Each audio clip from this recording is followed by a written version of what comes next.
ஃபேண்டசில எதுவுமே முக்கியம் இல்ல. நீ சொல்லு, ஒரு நாட்டுல ஒரு கொடூரமான ராஜா, அதான் நம்ம ஹீரோவா? அங்கதான் ட்விஸ்ட் வச்சிருக்கேனே.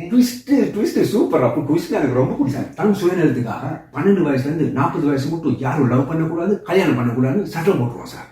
அதையும் மீறி லவ் பண்ணா இந்த லவர்ஸ் ஹார்ட்டை புடுங்கி சிங்கம் புடுங்கி போட்டுருவான் சார். இந்த ஆறாகண்ட சைக்கோ கிங்கா அப்படின்னா மக்கள் நாட்டை விட்டு போயிடுவாங்களா? என்ன சார் இது மாதிரி சின்ன விஷயத்துக்கு நாட்டை விட்டு போவாங்க? இதெல்லாம் அவன் லவ்னா உயிரே கொடுக்குறான். அதான் அப்படி கேட்க இல்ல சார், இது நம்ம நாடு மாதிரி எதுவும் கேள்வி கேட்காம மக்கள் ஓகே அப்படின்னா கடுமையா மக்கள் எண்ணிக்கை குறைஞ்சிருமே. ஏன் சார் அப்படி கேக்குறீங்க? இல்ல போர்ல பல பேர் செத்துருவாங்க, இங்க என்ன பேருக்கும் நடக்க பாதி பேருக்கு ஜோடி இல்ல. என்ன சார் இதெல்லாம் இப்படி ஆறாதீங்க, மேட்டருக்கு வாங்க சார். இல்லப்பா முன்ன மாதிரி இல்ல, இப்போ ஆடியன்ஸ் எல்லாம் மூளை யூஸ் பண்ண ஸ்டார்ட் பண்ணிட்டாங்க சார். முக்கியமான மேட்டருக்கு வாங்க சார். ஆமா இல்ல, ஏன்பா இப்படி ஒரு சட்டம்? ஆறாகண்ணுக்கு லவ் பிடிக்காத, லவ் பண்றவங்களை பிடிச்சா. ஆறாகண்ணு ஒரு அடக்கம் இல்லாத சாடி சார், சுயநிலவாதி.